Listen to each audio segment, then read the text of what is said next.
All right, I'm back with Legacy All-World star Rakdos to cover the modern finals of the Energy 10K Minneapolis. Anurag, I mean, we watched Indomitable Creativity dispatch Golgari in the semifinals here. Now we're going to see the Black-Red Scam deck, see if it can take it down. So let's go ahead and take a look at the deck lists, see what we've got for you to show you in the final match, and then we'll get things underway. All right. Yeah, so we've taken a look at this deck list already, so we'll go through the high level real quick. Dwarven Mine comes into play as your fourth mountain. You use Wrenn and Six and Teferi to do cool things, but then you play Indomitable Creativity on turn 4. You put a big 8-mana Archon into play, and you win the game. Nice. That was my 20-second elevator pitch. All right. So Blake Madson's. Now, Aaron Miller, by the way, has not dropped a match in the event. What? Yep. He's number 1 seed, clean through, no losses. All right. Blake Madson with the Black-Red Scam deck. So interesting numbers in this deck when we get it up on the screen. I was going to say, that's kind of crazy because, like, as a caster, I have to say, well, then it's in the bag, then Aaron's going to win. But then that's the caster curse, and I'm not really about to. You had some valuable things to say about the Rakdos Midrange deck. Well, no. So this deck I think is interesting. I mean, we're playing as many free spells as any other deck or more. We have 8 full set of 4 of each incarnation, Grief and Fury. So the 4 copies of Grief kind of explains. I mean, Thoughtseize is a card that I feel like you never see in quantities less than 4. If you're playing it, you're playing 4. But here we're playing 3 because we've got 4 Griefs. It's just backup, really. Yeah. This whole deck is a scam, Joe. You numbers, don't even think about it. Don't worry about it. It's just a scam. You know what I'm saying?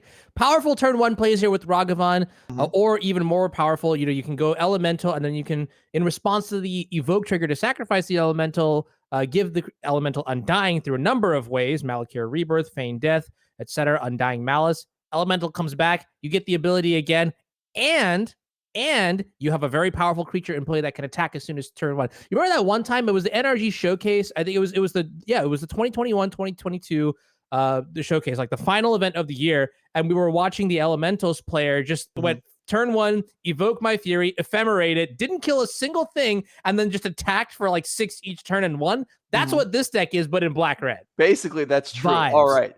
So this is the finals matchup. Let's go ahead and get things rolling. Points on the line, money on the line. Ooh, prizes. Oh, yes, indeed. Oh, right. The energy branded boogie boards that are awarded to the finalists now, as you saw there, and the trophy they're playing for. So all kinds of loot in addition to the money and the points. Aaron Miller being on the play as a result of not having dropped a match in this event. And we are underway in the finals. Powerful flex. Powerful flex. Let me ask you this question. Who do you think is winning, Aaron or Blake? I mean, Game one. I think despite going second here, Blake has enough discard elements, and Aaron's deck kind of relies on particular cards that Indomitable Creativity Transmogrify. They're cast like turn 4 or 5.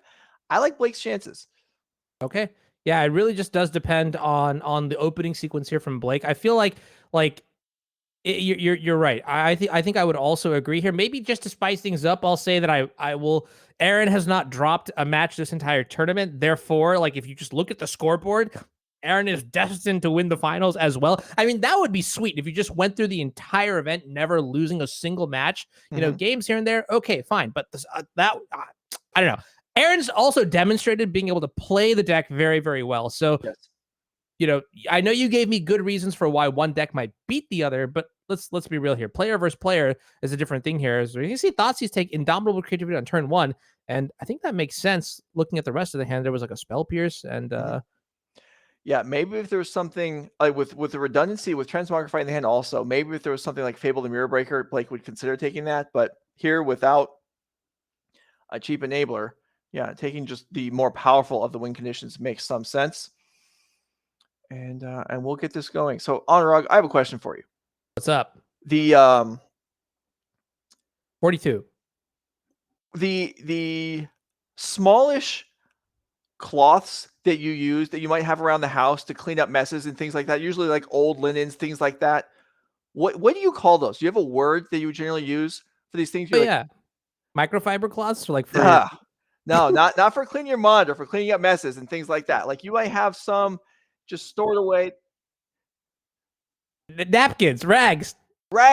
Yes. Paper towel. Rags. So the word rag, you are able to pronounce that word. Now you imagine these rags and then just extend the word out Ragavan. There's no Ragavan. It's not pronounced in lieu of your name. It's a Ragavan. People have been complaining about this for like 18 months. Every time you're on coverage. Onrog, pronounce this word correctly. Oh, I always say Ragavan. I know. Yeah. Everybody That's knows. just it's something about the culture. It's just like if you look at the characters and I think like that, like Ragavan also just having that's just how I say, like, it's also like, like a Indian pronunciation in general for like words and names like that. There are a lot of like A's that go so if you're ever curious, like it's my name is actually pronounced Anurag, like if but anyways, that's a story for another time. But yes. All right. I'll tell you what. You pronounce Ragavan like everyone else. I will pronounce your name Anurag. Say it again. Yeah, Anurag. Yeah, yeah. Anurag? Yeah. I normally tell people like Anurag, like you're standing on a rug, but Anurag, but it's actually like Anurag, like it's Anurag. All right. yeah. All right, chat. You heard it. It's Anurag. One of those adaptations. One thing that was really interesting here, and I wasn't really sure what it necessarily meant here, but the turn 1 Thoughtseize for a deck that is quote unquote supposed to be a scam with the Undying combo and on your elementals. This has been a pretty low powered start here from Blake Madson, and I was like, oh, why is this happening?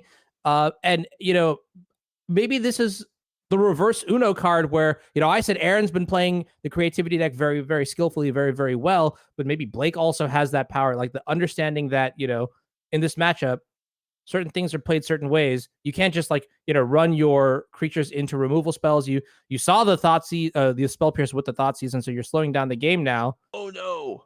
Ooh. All right. So I'll cut you off there. So Grief from Blake Nelson plays Seasoned Pyromancer, finds a Grief, casts it here to clean out the Transmogrify, and Aaron has drawn another Enabler. Yeah. However, it does not have a fourth land. The fetch is in play. This is one of those games. Yeah. The fetch is already in play. So any untapped land would enable an Archon. But Aaron doesn't currently have it. Right. The good news is that Archon isn't like the end of the world, because if you can assemble Fury plus like a quote unquote flicker ability, like you could deal 8 points of damage to the Archon and knock it out of the park here. You've also got board presence, which is pretty good. So that's important as well. All right. The draw was Wrenn and Six, which is almost a land on delay, but not quite enough for Aaron to be able to get things rolling this turn with an Archon into play. So I don't know. He's going to have to survive a couple of turns here. Blake will get to untap, and well, we'll see what he's able to do here. Yeah, also looking at the deck list as well, there are 3 copies of Terminate in the main deck as well. So it's not even like Archon is this like unbeatable sort of presence. So I'm kind of interested about the Grief pitching Grief here. There must have been some sort of heads up play that Blake is looking to stop on turn 4. Very similar to how you'll see a lot of players, who play Living End. They'll preemptively fire off their Griefs on turn 2 against like the Cascade, the Teferi decks, just to like stop that card from coming into play. So maybe this is like one of those things where Blake sort of recognizes that this upcoming turn is a critical turn in some capacity, and I need to make this play to stifle the bleeding or slow the pace of the game down. This is something that I've really taken to heart over the years. But you know what they say, never to fight with an idiot like me, for example. All right, you don't argue with me because I'll bring you down to my level and I'll beat you there. You know what I'm saying? And so maybe that's what the scam deck is trying to do: just slow the game down and then use all my cards to sort of steal a win, kind of deal. You know what I mean? Like.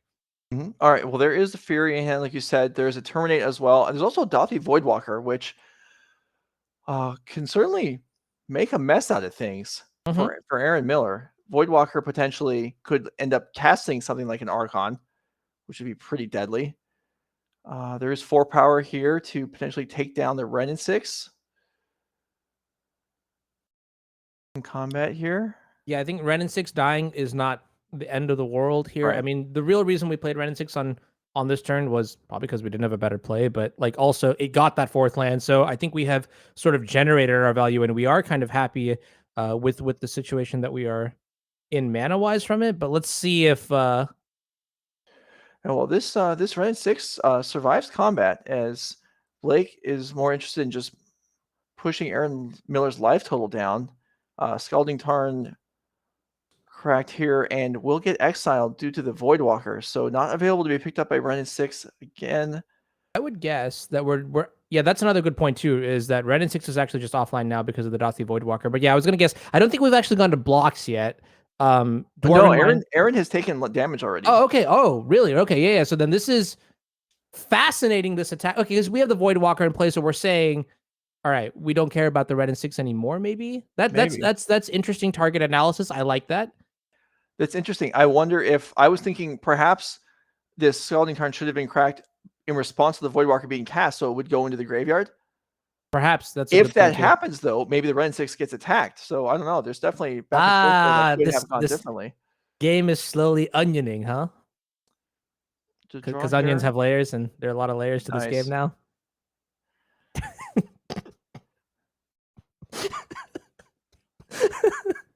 Sorry. Rule number 2 about dad jokes: always laugh at your own. Oh my goodness! All right, I'm slowly learning. I'm not. Yeah, okay. I'm slowly learning. All right, there was another fetch land in the graveyard. I didn't realize. So this Wrenn and Six still able to build a land here, which significantly will allow the Lightning Bolt or Spell Pierce to be available here for Aaron to defend his coming Archon. No Indomitable Creativity left, I don't think so. Not going to be able to use to go for 2 Archons here, but one's not going to be enough to like end the game, but it's enough to certainly stabilize things. And like we mentioned earlier, I think there might be a copy of Terminate in the hand, or at least in the deck. So even if Archon does come into play, not the end of the world here for the Rakdos side of things. Maybe. I mean, Blake missed a land drop here, so he can't currently cast Terminate through a Spell Pierce.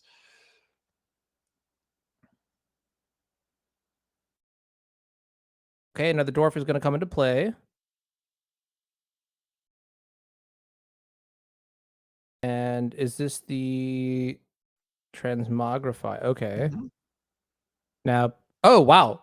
It just resolves. Okay, that is good news for Aaron's side. I mean, it's not. It's always good news when you have Archon coming into play. Yeah. Regardless of whatever else is happening. It's always better to have that than not. All right, riddle me this then. What's a scenario where you wouldn't want Archon to come into play? You ever seen those like magic puzzles that are just like, well, okay, like here are 50 steps to draw a second card. There's one of those scenarios where I'm thinking like that's where you'd actually not want Archon to come into play. I don't know. The things I do to divinate, man. There's probably, I feel like there may be a card print at some point in the history of Magic where it's like creatures that come into play this turn come into play, your opponent gets them instead or something like that. I don't know. Yeah.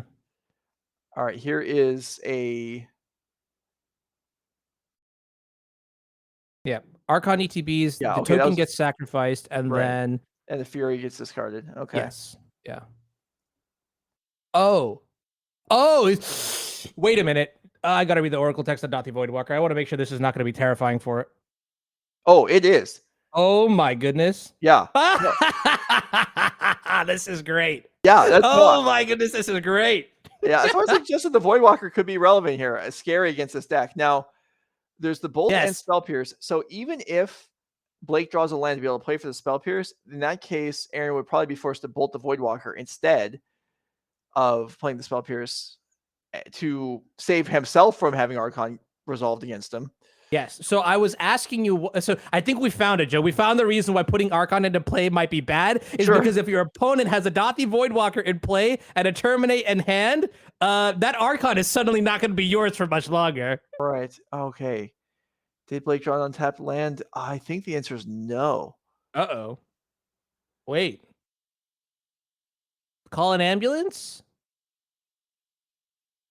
But not for me? Question mark? I don't know if there's any real choice here. Okay. I think Blake probably has to go. I mean, the deck lists are open. Okay, second Voidwalker. Attack. This is interesting. Blake is gonna. Is Blake just afraid, or does he actually? No, I'm sorry. Blake knows the Spell Pierce is there. From the Thoughtseize on turn 1, yes. Yeah, Blake knows the Spell Pierce is there. Right. So So it's he's known information. yeah. So he's not. He's just gonna wait. He's gonna wait to draw a land and not run into the Spell Pierce. Okay, that makes a lot of sense. Even giving your opponent an Archon attack is better than just losing the game by running your spell into known information here. But this is gonna be rough. Things are gonna get bad here. Archon attacking multiple times. I feel like this resulting board state might be like a rollover symptom from an earlier decision in the game where we chose to attack Aaron with our creature, our board state, instead of attacking the Wrenn and Six. And like you mentioned, who knows, that could have obviously butterfly effect, things could have been very, very different. But if we had attacked the Wrenn and Six earlier, right? Eventually what's going to happen is that we're going to use, well, okay, maybe this ultimately doesn't matter, but we were going to sacrifice one of our Voidwalkers, and then Wrenn and Six would technically come back online. Now Wrenn and Six is becoming a threat, like that is pinging off these Seasoned Pyromancer tokens. And so there's a world where, and that as a result is making the Archon of Cruelty much, much better. So it's like a snowball effect. It's really impossible to say what may have been correct, what may have been better, but you can just sort of see the implications now that, this 2-mana Planeswalker is still in play and it's doing things. I don't know if these things are necessarily powerful, but the fact that Aaron still has these options on the table is something that we have to look back at that earlier turn and be like, was it really worth it, the 4 points of damage? I mean, maybe based on the hand, maybe based on the gameplay, there was a certain idea in mind. Certainly now, the Wrenn and Six, you kind of wish it wasn't in play, right? Yeah, well, maybe. I don't know. There's been a lot. Yeah, I mean, yes, I agree. It's generated a lot for Aaron, certainly. And Aaron's life total, if Aaron was at 17, it's at 13 right now, that would have little impact on where we currently are at. Okay, Teferi bounces the Voidwalker. Yeah, and it's funny too because we're just going straight for lethal. Yeah, Fire Ice plus Lightning Bolt. That's going to finish it up. Aaron Miller is going to take down game 1. So yeah, there was definitely a few things that could have gone differently there. You want to know the max scam vibe? The next card was the Bloodstained Mire. Because and that's how that, ladies and gentlemen, is how you explain the entire concept behind this Rakdos scam deck. You're always just so close, and then you're just like, I don't know. I mean, you're in the finals. You're qualified for DreamHack Atlanta, so there are no complaints here. I'm kind of curious to see decklist and sideboarding. I want to get some thoughts on that underway. But that game was very, very close. I mean, if that land came down like a turn sooner, we could have seen terminate, take your Archon. A lot different would have happened. Yeah. Yeah. I mean, because it would have been the Lightning Bolt would have had to kill the Voidwalker instead when the terminate killed the Archon, and then that would have been 3 of the 5 enablers down for Aaron. So he's only got 2 left in the whole deck to draw. So he's kind of, I mean, maybe on the short end of it. I don't know. We would see. I mean, still the Wrenn and Six would be in play, grinding away, but that could have gone differently. Also, as you pointed out, definitely there were some choices made there that impacted the outcome of the game. All right, here is Blake Madson's Rakdos Midrange, Rakdos Scam deck on the play for game 2. And we saw Necromantia cast and countered last match. Potential to repeat the same scenario here. Yeah, it's kind of interesting. I mean, I would like to see the Necromancias come in. I also wonder if we're looking at cards like Collective Brutality as potential inclusions. I'm going to throw it back out there. That Magus of the Moon inclusion could just be super spicy. I mean, in addition to a couple main deck Blood Moons that we already have, it could be a solid plan. That being said, though, in this matchup, Magus might be a liability, just given that, there are so many red-based removal spells, Fire, Ice, Lightning Bolt. From the creativity side of things. So maybe Magus, not exactly where you want to be in, but Blood Moon certainly seems powerful. Otherwise, I think in the sideboard, that Light Splash is probably good. All right, we'll see. So against the Golgari Yawgmoth deck, we saw Veil of Summer was excellent at stopping Necromantia, but it's not a great card overall in the matchup. Here, Veil of Summer is tremendous. There's this card all over this. Tremendous is an understatement. Yeah. So let's go ahead and bring Aaron Miller's deck list back up on the screen, and we can see what all he's got to bring in, aside from the Veil of Summers, which are just 100% ideal in the matchup. Maybe not the easiest thing to cast for Aaron, but there's a bunch of fetch lands. He's likely to be able to assemble green mana.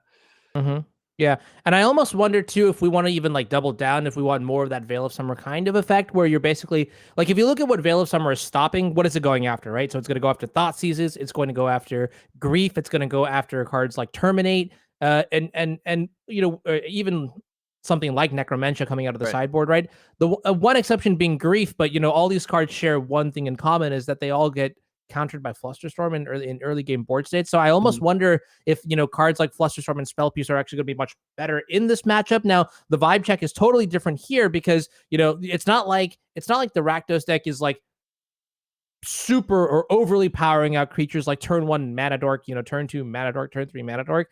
There are a lot of non-creature spells here that are extremely relevant, especially the Undying ones. And so I wonder if how the sideboarding considerations changed going from one match to the other. Right. Yeah, definitely. Okay. So players are shuffling up. Game 2 about to get started. If you're here for Pioneer, as soon as this match is over with, the Pioneer 5K, which is already underway, will begin. We'll probably pick up with a recorded match 1 before moving into the full coverage, starting with round 2 for the rest of the afternoon and evening. The power of technology. Love it. Yes, indeed. That'll be a first here, picking up actually part of match 1, round 1 on the weekend. But okay, both players keeping 7. Blake with just a land to lead off. And we'll see. I mean, the fireworks can really happen starting on turn 1 in this Rakdos Scam deck, but nothing yet. And really, turn 1, I mean, if you're going to grief and do some crazy stuff, you want to do it before Veil of Summer becomes online. Yeah. Yeah. Throwback to the game. I forget who was playing, but I think it was like 4-color control against Living End. And the control player had basically kept no lands, I think, had Veil of Summer in hand and like a couple endurances. Windmill slams a Flooded Strand off the top and fetches to cast a Veil. That's how powerful that card is in these kind of matchups where you literally like you could feel the blood flowing through your entire body as like cryptic command, baby. Like that is certainly like a feel.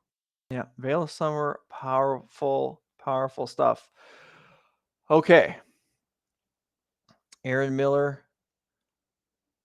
Only real impactful turn 2 play, I think, is Wrenn and Six. So perhaps we're going to see another one of those here.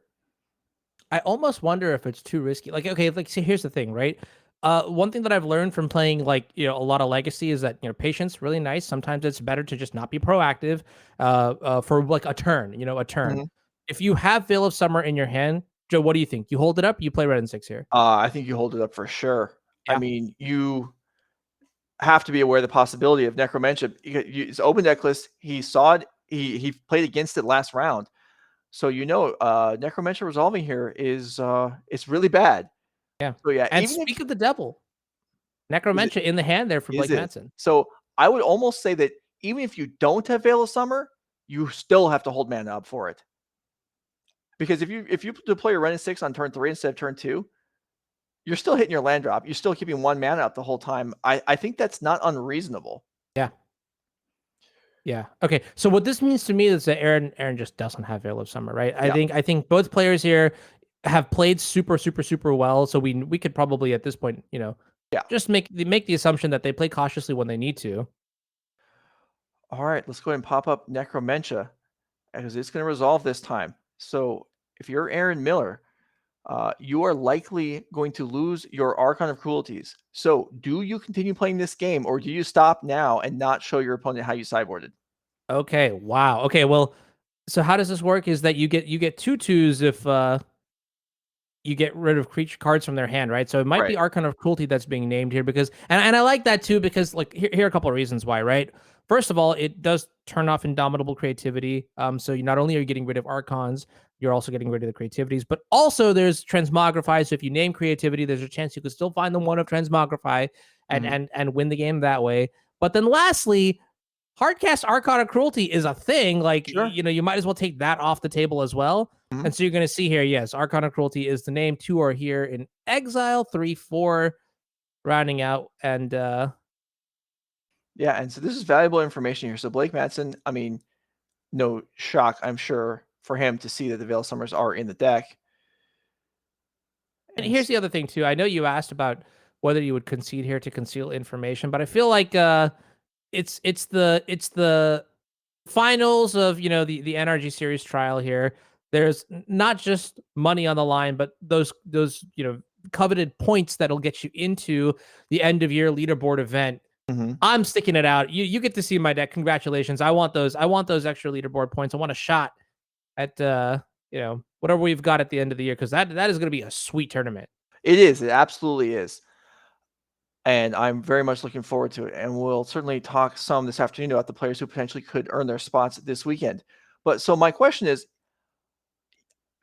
well, my follow-up really to what you said is, yes, I agree that we want to win. However, is our chance of winning this game in Aaron Miller's seat, or of winning this match, improved? Is whatever minor bits of information that we gave away right there by showing our deck to Blake comparable to our chances of winning this game?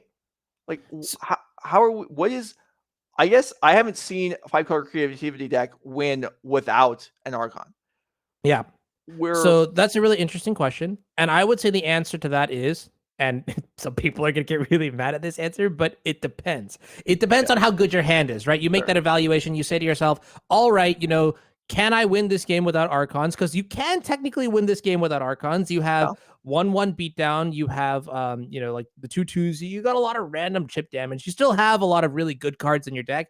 Yes. And you're so chock full of interaction that you could theoretically, play into a lot of that sort of stuff here. Now, the question is whether or not Aaron Miller thinks the current context of, his hand could win from that position moving forward. So Aaron not conceding here, that definitely to me speaks as a, yes, I still have, gas in the tank here. I still have like 7 cards, although 2 of them are creativity. So it's like not as good, but still, like I like the line. I think you play to those outs, and you make Blake sweat for it, right? Like let's be real here. Like let's say you show off a little bit of your deck. I think you look, these tournaments are always about stamina. There's a lot of pressure. You the mental aspect, like the Rocky fight behind it all, that's still here. Yeah, sure. Okay, so obviously we are playing on. So what are we hoping for here? Wrenn and Six ultimate follow with a lightning bolt in hand. That would be a reasonable way for Aaron to win this game. Yes. Fable the Mirror Breaker, maybe going, getting the token, getting the reflection of Kiki-Jiki into play, being able to go nuts with treasures, and maybe you make some Dwarven Mine tokens, I guess. Icier, right. Right. Yeah. I feel like this, and there's Wrenn and Six in play. I think Wrenn and Six Ultimate is the most realistic way for Aaron to win the game from this point. Unbiased Control Mage here, just chiming in here. Night's Whisper is on the stack. This game is officially over. You're right. The Necromentia was just a setup. Night's Whisper is what puts it away. Truly, yes. Okay. All right. So, I think I agree with you. It is just an evaluation of win conditions and things like that. Plus, here's the other thing too: information for information. You might also get to see like cards out of Blake's deck in terms of like how that sideboarding and whatnot happens. Yeah. But yeah, like you have a lot of control tools in your deck, so I wouldn't be surprised to see Aaron like leverage those, extend the duration of the game, because like if you also evaluate how is my opponent going to be winning the game, right? It's a lot of creatures. It's a lot of creatures that die to lightning bolt. I think the scariest cards might be like the copies of like Seasoned Pyromancer. Like if those stack up pretty fast, it's a little bit annoying. There's also Kroxa that could come back a couple times over and over again. Maybe an unchecked Liliana. But like I really do think overall, you've got a lot of really good tools to handle the threats in this matchup. Yeah, look, check this out. This is is this just Hallowed Moonlight cantrip here? Okay, that's good against the Undying portion of the deck. Mm-hmm. Oh yeah, you're chock full of removal, so you just sit on infinite removal spells and you just try to draw as many cards as you can. Play the good old Wrenn and Six Teferi version of control, because let's be real here, creativity, a variation of soup where you just play all the good cards, and rather than have extra removal spells, you have like a backdoor combo finish. I get that. So I think there's a win condition here. Okay, so Wrenn and Six pings Blake. Aaron did draw a lightning bolt this turn. The alternative action for the turn would have been to bolt the Voidwalker and then break the fetch land, and then use Wrenn and Six to pick up the Arid Mesa. But Aaron is going to push damage as much as he can. I mean, there's no clean, good ways to win this game for Aaron. So it's just kind of piecing it together as you go and see what's the best you can do. You're right, though. The longer the game goes, the more he drags it out, the more he's likely to see from Blake's deck. And again, the information, like maybe even it's open deck list at this point. You know what cards your opponent's likely to bring in. Maybe it's not as obvious what cards they're going to board out. And the longer the game goes, the more likely you are to learn that information just from what's not here. And I love this. Every little bit helps. I can't tell you if this attack is a good attack because attacking has never been my thing and probably won't be until a long, long time. But Dauthi Voidwalker going for face here, looking at this Planeswalker and saying, I don't really care. And that's so interesting because I feel like Aaron pinging down the Wrenn and Six is such a power move. Like, what does that even mean? You know, when you have a Wrenn and Six that's about to die, I mean, or that you could keep alive if you expend a removal spell, but then you make a play that suggests that you do have the removal spell, and so then Blake is like, all right, well, if my Dauthi Voidwalker is going to die if I attack the Wrenn, I'm going to attack you. Are you still going to use the removal spell? Like, it may not be like the 10 head play here, but it is certainly like asking a lot of really interesting questions that prove like the dynamics of just a complicated modern game state. Mm-hmm. Okay, 2 tokens now. Now, unable to block because this is a shadow creature. Another Hallowed Moonlight is going to cantrip here for Aaron. Okay. Fire Ice is a functional card here. So now I believe 5 points of burn in hand plus the 2 creatures in play. I mean, that'll get halfway there. Wrenn and Six can ping again. I mean, it's possible. It's unlikely. Right.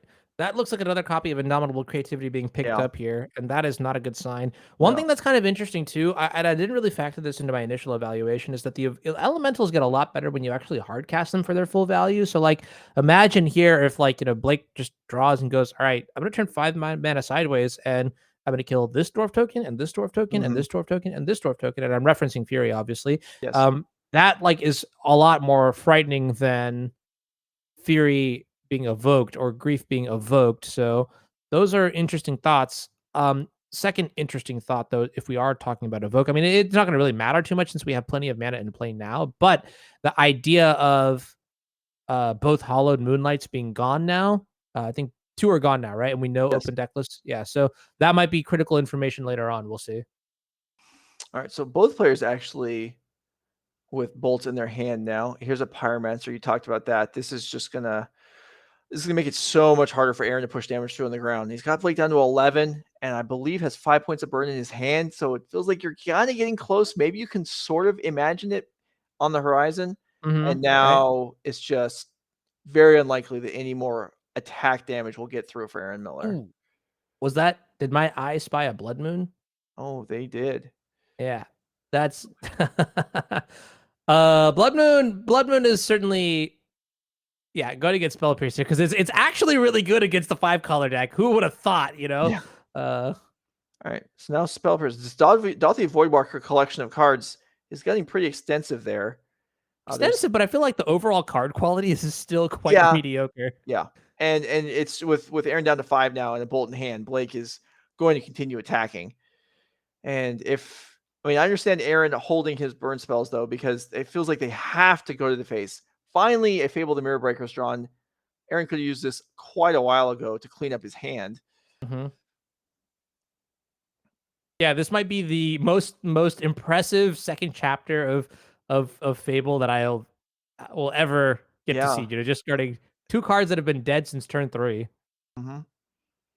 But in order to get to that point, Aaron does need to use this Lightning Bolt or Fire Ice on this Dauthi Voidwalker. He cannot let it connect again. He doesn't necessarily know this, but Blake is sitting on a burn spell that will finish him off. Okay. So interesting too, right? Like, okay, Thoughtseize. This would be the funniest if it was just like bolt, bolt, bolt in response. I thought about that. We're not that far, but yeah. Blake casting Thoughtseize here eventually would have had some risk maybe to allow Aaron to finish him off. But that's not a good sign. But yeah, I mean, Blake Blake just being like, yeah, I'll take it, makes me a little bit worried about what to do with the next spell. The next spell we cast, because otherwise it's just going to be game, right? Actually, if we shock here, we're just dead anyways. Yes, we are. And We're just going to make a 1/1 instead. Why would you ever shock here? Come on. I mean, head in the game. If every fetch land just made a 1/1 like it does in this deck, like these it gets considerably better. Yes. Is everyone else that's playing, like Scapeshift? Oh, here's a bolt to. Oh yeah. The Dauthi Voidwalker also represents bolt. Okay, all right, yeah. Right. So that it was a force play. You actually had to bolt the Dauthi Voidwalker there. Yeah. Okay, so that they'll do it on game 2. We will get to see a game 3, but yeah. So our Scapeshift, our decks with lots of mountains messing up by just not having a random Dwarven Mine to fetch out and make a token at a different point in the game? I don't know. I'm still stuck on the deck full of mountains losing to Blood Moonlight. That thought just is kind of funny to me. I don't know. Again, Rakdos scam. It's like the whole context of this deck, this matchup is hilarious to me. I love the name. Whoever coined it, very smart human being. Yeah, no, I had never seen it before. I'm always out of the loop on these things until a week ago, but now I see it all over the place. And yeah, Drake Sasser yesterday was very excited about this deck and its name and just everything that was going on with it. It's good content, yeah, for sure. Yeah, absolutely. All right. Yeah. Game 3. Yeah, we got a game 3. Yes, we do. Yeah, game 3. These players playing for. Let's go ahead and pop up. So this is the end of season 2. These players are not high on the season 2 leaderboard. Let's bring up the overall leaderboard so we can see where we're at in the point totals accumulated throughout the year. So the winner of this event picks up 30 points. So if you're starting fresh, this would not be enough to get you onto the, into the top groupings here. But it's certainly a good start. And with 4 more events to go this year, even if you're starting fresh right now, 30 points, let's say you bag this one and then you win another event over the next season, you're like trending toward being in contention. Like it's possible if you're starting fresh. And also if you're starting fresh, keep in mind, let's put up the season 3 schedule. 2 invites going to the top 2 players starting. Everyone starts at 0 next month in Newark. And you've got these 4 events to accumulate points to try and get into the championship, as well as the prize money and the along the way and the invites. All these events awarding the finalists. The winners of the team events all get invites to the season 2 regional championship. The finalists of the individual 10Ks, as well as all the winners of the Sunday 5Ks, also earn invites. So another route to qualify if that's what you're saying is I have a chance. Absolutely. Everyone except you has a chance because, well, you'd have to find a team. You can play Legacy. I'd like the Oracle text, please. You are admittedly the champion of Legacy right now. So you can go to the team events. You can play Legacy. No individual Legacy events in season 3. We did have several in season 1 and 2, but season 3 starting to play more Pioneer, including our first Pioneer 10K. But yeah, Legacy still, you can see those team events. Those are Pioneer, Modern, Legacy if you're uncertain what the initials stand for. So yeah, maybe if you're looking to qualify and you're leading a Legacy player, get Anurag on the horn. Maybe he'll help you out. Yes, I will toot my horn. I'm sorry. Word vomit. Sometimes I just think of a phrase and I have to say it. I just have to say it, Joe. There's no holding it back. I am Anu Unchained. That's good. That's good. All right. Anu Unchained. Could he take down Aaron Miller or Blake Madson in Modern? I say no. 5-color Creativity and Rakdos Midrange are here. Keeping 7 again. That's what we like to see. And we're underway in game 3 of the finals. Both times, Blake Madson, no really impactful. Well, I guess game 2, did we see the Thoughtseize on turn 1? I don't. Yeah, maybe we did. I feel like we didn't, though. I feel like it might have been a turn later. The namesake of the deck, we still haven't seen it, right, happen yet. Like any of the rebirth effects, the undying effects, or anything like that. Nothing explosive or as explosive as I was hoping worked. The fireworks clearly not in season right now. So, and I think that's more of like a wisdom thing, realizing that, on the other side of the table, you're playing against a lot of removal spells. So why ever expose yourself to that kind of situation? That's totally fine. On the other hand, though, I wonder, Are we going to see like a Veil of Summer perhaps ever from Aaron's side? Because that would be powerful technology. Yeah, that's tough, and that's, I think, why Blake going second here. You have to be a little gun shy about firing off Grief, Undying Evil stuff, or trying to fire it off going second, because Aaron could just have a Veil of Summer, and then your turn is just kind of smashed. Now, I'm not sure that it ever really gets better, although we did see Aaron willing to tap out. So for Blake's perspective, maybe you do just kind of sit on stuff like that, even if you have it, and maybe Aaron plays Wrenn and Six again on turn 2, and then you can shoot off your Grief. Mm-hmm. We'll see. Or hear me out. Okay. Is that the legendary 2-mana card in Blake's hand? The one that we don't speak of very often? If I get really quiet and whisper it in the night, are we referring will we see it on turn 2? Are we referring to Kroxa? Or no, I was actually talking about Night's Whisper, then I realized if we play it on turn 2, we have to discard, so never mind. I take it back. Well, yeah, okay. I took you too literally. I was like, legendary. I don't think he has a legend on turn 2 except for Kroxa, but all right.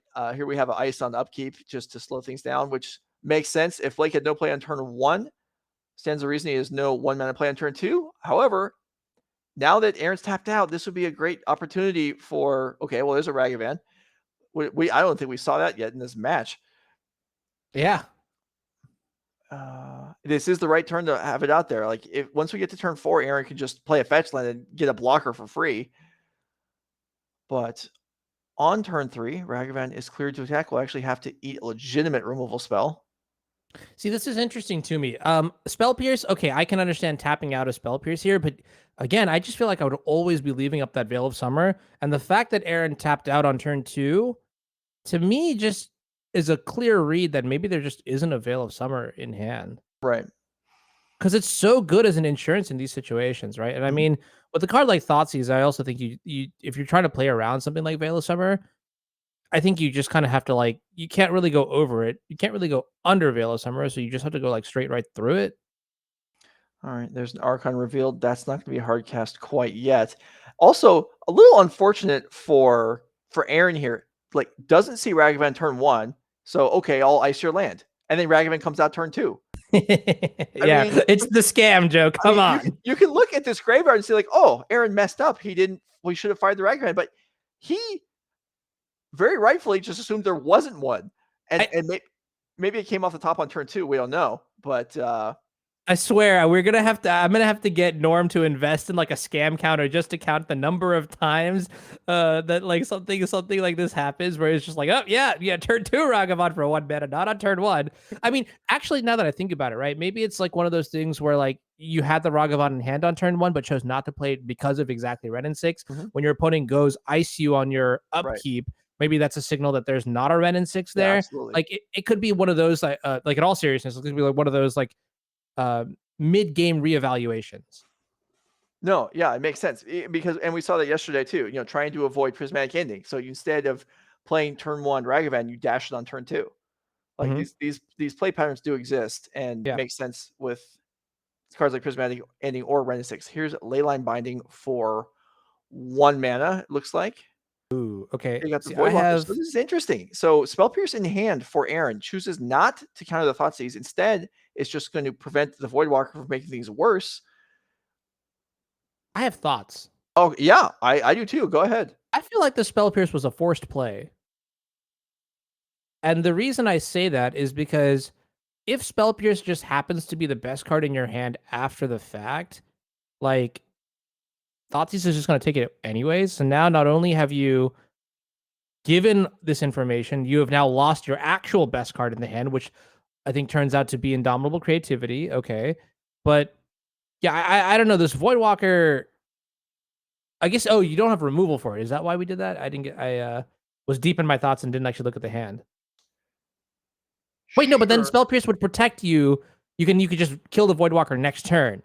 So with the Leyline Binding that you use that, in that turn itself. So that's interesting. I feel like there's a really good PV article that I read a long time ago, which is like, when you're playing Magic, a lot of the time what you want to be doing is just denying your opponent options. And that's sort of like my thesis also for like picking decks that I play in whatever format I'm playing. I always want to maximize my options. So I think that's kind of an interesting thing here, that when I say forced play, it's like, either Spell Pierce was your best card and it goes, or Spell Pierce like trades with this and you keep your best card. So it's a win-win for you to Spell Pierce it no matter what.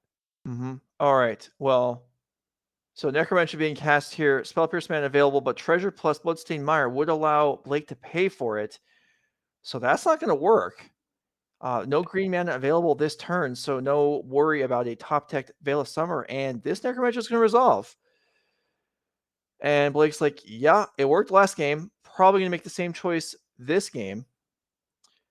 I'll be honest with you, I wouldn't even be surprised if the reason that we kept the Spell Pierce was maybe to play around something like a Necromancer here. Sure. But here's the thing too, right? Like Spell Pierce is great when like it's quiet and nobody knows. But that Thoughtseize turns that Spell Pierce like straight face up, and like the very few targets that you have for Spell Pierce, you could see like Spell Pierce falling off now, right? Like it's very good against like some of the cheaper spells. It's very good against like a card like Necromancer. But as soon as mana starts to get deployed, I mean, this has been like a tale as old as time. Spell Pierce just falls off in the late game, and so this really makes me wonder. I mean, maybe there was mana to pay for the Thoughtseize last turn. Am I going crazy here? I thought there was only the one treasure token. Well, no, I know. I think it was because it was post everything last turn. So a reason why, and I'm sure the chat is talking about this too, a reason why going for creativity for one last turn for an Archon with the Voidwalker on the board is dangerous is because if a Terminate comes down,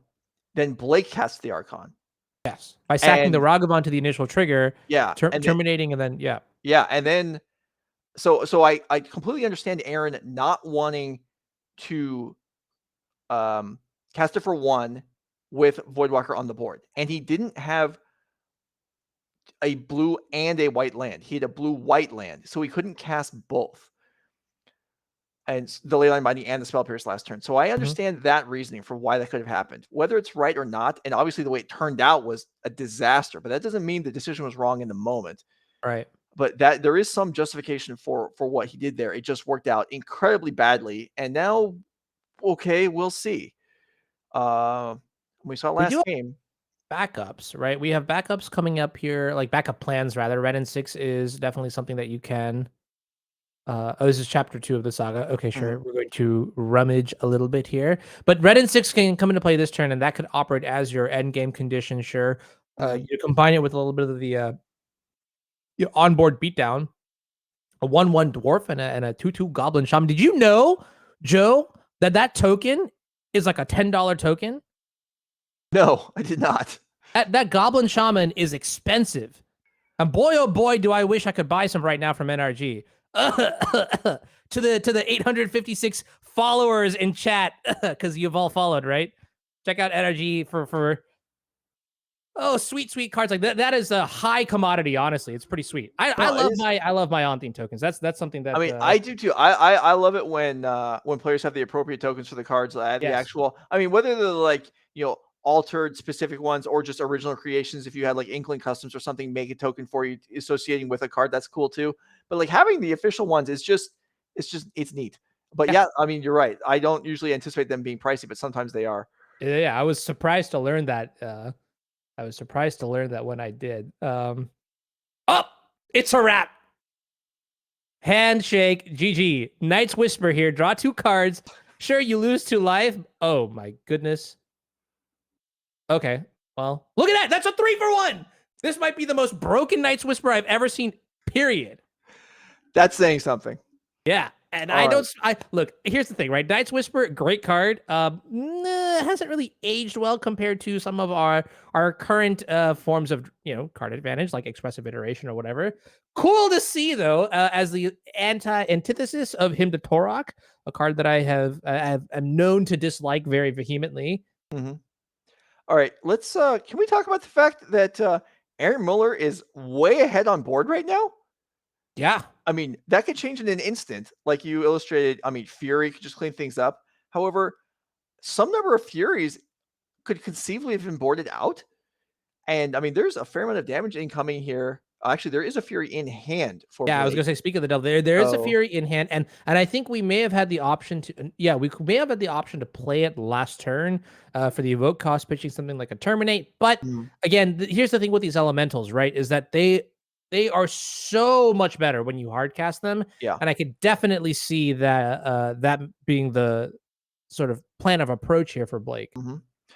All right, so that would come in and clean up most of the board. Here's a terminate on the reflection of Kiki-Jiki. Wrenn and Six up to 5. Blake down to 7. So there's possibilities here. All right, here is Fury. Bang, bang, bang. Clean up the board. Blake not going for any sort of alternate cost reanimation strategy here, which is fortunate, as Aaron does have Hallowed Moonlight in hand, I believe. Oh, I'm sorry. That's a Leyline Binding. Okay.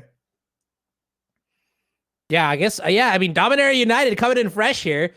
Leyline Binding, I'm so mixed on it, but like this is one of those scenarios where it just looks so good because it solves a lot of problems that a lot of decks have. You know, I mean, like let's take for example, like the Rhinos deck, for example, being like a clean answer for a card like Teferi, and so on and so forth. Right here in this deck, for example, like anything that is like out of bolt range. I mean, Fury, like notably in bolt range, but you know, having like redundant copies of these removal spells, generic removal spells, very, very, very powerful. Yeah, I am eager to see if any other domain cards from Dominaria United show up in Modern. I know there's a chance with Neshoba Brawler. I'm excited about Shadow Prophecies prospects, but Leyline Binding, the clear winner here. Blake down to 6. Now, yeah, Aaron's gonna have to choose. Okay, going Wrenn and Six up, which I like to try and get towards the ultimate. The other option is to go down and just ping away with Fire Ice in hand as well. Both ways actually had legitimate options. Does Blake have much here? Okay, that's a lot. Seasoned Pyromancer is a good one. Yeah. And there's actually a Pyromancer in the graveyard as well, I think, from several turns ago, maybe, or that There may have might been be, the last game. Yeah, so there may be tokens waiting in the graveyard also. It's hard to tell. That might be confusing the two games here, but all right, hear me out. Yeah. This game is a wrap because Wrenn and Six is going to ping down 6 times. Bet. I mean, you do you. I think I'm gonna go up and try an ultimate with my tokens to block the way. I think Joe's like, I'm gonna put the mic down and just gonna slowly walk away. Yeah, Norm, who are you hiring nowadays? I'm gonna fly up to wherever you live now. You're in Northern California, right? I'm gonna fly up and slap you for trying to tick this down all the way. I'm going up all the way. Through the internet. That'd be powerful technology, Eric. We'll see here. I can't tell if those Seasoned Pyromancer draws were that hot. I get the feeling that they weren't. Is that like a rebirth ability? I'm not 100% sure. We'll find out very shortly. Yeah, this is not completely over. There's a Veil of Summer that will also help protect the Wrenn and Six because it'll protect the tokens to block from everything except Fury.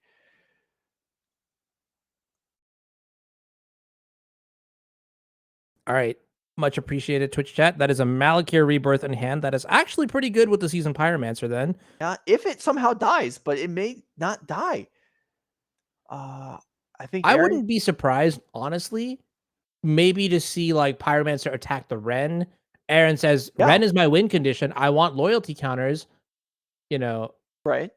Fire Ice your Seasoned Pyromancer, and then in response, maybe Blake goes, all right, rebirth, you know, get it back. Maybe. Discard 2, draw 2. I don't know. I don't see it. I think Scalding Tarn getting picked up here. I think it should be held in hand. There's no reason to play it. And I think if you're Aaron, the plan is chump block, ultimate, and very possibly win the game and the tournament. Undefeated in the weekend? That would be a nice flex on the resume. I mean, Blake's drawing off the top here. This is the last turn. I think this is over. There's 2 lands in Aaron's hand, Fire Ice and 2 lands. He has 6 mana. Blake's at 6. I think we're done. I can't believe this. There's the ultimate. Blake has no answer. Aaron now has lethal damage in hand. 1 Wrenn and 6 later. I mean, does he do it now? Does he wait a turn? Would you wait until your opponent taps down some mana? I don't know that there's likely that Blake's going to have anything that's going to gain life in response, but Aaron is unbelievably ahead dramatically in this game right now. Yes, for sure. Prismari can shock players too, right? I'm not going crazy. I believe so. Here's a Grief. This should draw out, at the very least, the Fire Ice, or, okay, I guess we're going to see the Veil of Summer. Ooh! All right. Well, now Aaron knows if by some weird stretch of the imagination, Blake has some kind of interactive, I don't know what that would be here, but the coast is clear for Aaron Miller. I mean, where's the Ralph gif? He's just like, stop, he's already dead, you know, like that one. Here it is. Fire Ice. Blake down to 4. All right, what do we got? Put him Fire on the lamb. Ice. Blake down to 2. Fire Ice. Aaron Miller wins the tournament. Wow. Just straight amazing. You know, I'm super, dare I say it, player diff, just undefeated over the weekend. It's like, I'm going to come into this event. Hey, trophy, that's mine. Thank you. I'll sign the slip. Oh, no, you want me to actually play it? Fine. Doesn't drop a single match over the weekend. Aaron Miller on 5-color creativity, getting that win. That is so great to see. And off a Wrenn and Six emblem after getting Necromention for your primary win condition. How much did we talk, and how much did the chat talk about how, oh, he messed this up. He had the spell pierce. He screwed it up. It didn't work. I wasn't a believer. I was like, oh yeah, you should spell pierce the Thoughtseize, because, you know, and Aaron's like, nah, this is how you play the game. And I was like, all right, I'll take notes. Yes, sir. Aaron wanted the 2 damage to go through on the Thoughtseize. I mean, the opponent doesn't lose life unless it resolves. It was all part of the plan, right? I don't know how well scripted that was, turns in advance, but it worked. Yeah, powerful stuff. Yeah, and Aaron Miller wins the NRG Modern 10K Minneapolis. Congratulations to him. If he wants to talk to us, and hopefully he does, we'll get him over here and talk. So we'll stall for a few minutes here, catch you up on the plans for the rest of the weekend, and then we'll see if we can speak to our champion. Yeah, absolutely. So that means, so both players, just to recap, are now qualified for DreamHack Atlanta, which is a $130,000 event from what I recall. It does give you invites to the Pro Tour. So it is absolutely super sweet to see. It is super sweet to see, you know, just like the NRG series, be able to feed up on that road to Worlds, if you will, because I believe 2 slots for Worlds are also guaranteed from Atlanta. So, you know, undefeated here over the weekend. Sort of, because I plan on taking the other one. Okay. All right. Okay. I got you. You're going to do the same thing? Yeah. Maybe, I don't know if you're going to look as good as Aaron, because Aaron made it look really convincing today. But, you know, if you want, you could take notes now. You know what I'm saying? Just in the winner's interview, be like, hey, so when we play in the finals, you know, we're just going to handshake and move to Worlds, or what's up, you know? Yeah. Wow. That was good stuff. That was impressive. Okay. So after we talk with Aaron, if he wants to talk to us, we're going to step away for a few moments. I'm going to take a break for a couple hours. Honorar's going to run the show, joined by Devin O'Donnell for the first few rounds of Pioneer, and then I'll be back to take home the rest of the afternoon and evening as we move through the Pioneer 5K. But that will all...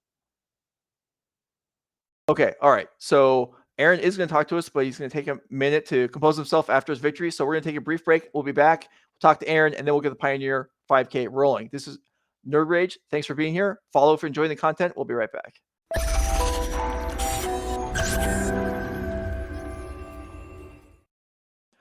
All right, Anurag and I are back. Thanks for sticking with us this morning. If you were here this morning, you saw quite an exciting modern top 4 and finals. The tournament is now over. Aaron Miller is our champion. Let's bring him in. Aaron. Hi. Okay. There's all kinds of stuff we could talk about. Let's just start with game 3 of the finals. Yeah, dwarf beats. How many games did you win in this tournament without Archon of Cruelty? That was the only one. Okay. I've only ever done that one other time when I got surgical. All right. So walk us through, like, mentally, like, how does that go when the Necromancer resolves? Like, I'm like, okay, I'm gonna lose, but I'm gonna give it my best shot. Okay. Well, and you got to practice that in game 2. Yes. When it didn't quite come together, when did you think to yourself, all right, maybe I'm actually going to turn this around? When Wrenn and Six ticked up to 7 and he didn't draw Fury, I was like, okay, I have a shot now. Yeah, that was honestly like I wasn't really sure just the way that the match was playing out, like if it would actually end in that way. But at the end of the day, like watching it actually happen is something different. I mean, like I haven't played enough creativity to know the answer to this question, but like without Archon, it must really be like a very, very, very like sweaty path to actually win the game from there, given just how like saturated the format is with removal and like effective removal too, valuable removal. So honestly, congratulations on just showing a masterclass on how to play this deck. That's a good follow-up question too, is like now that so people obviously have access to your deck list now, but the question that most people will be asking is like, what cards were you most excited about over the weekend? How did Leyline Binding perform? Dominaria United overall? Are there any changes you make to your deck? The one of Persist was pretty bad. It was kind of cute. I just wanted to play it because I like the card a lot. The Leyline Binding was obviously, it was phenomenal. It's definitely a modern staple. I think the biggest performer going at like within the last couple months though has been Fable. Fable has just been absolutely phenomenal for the deck.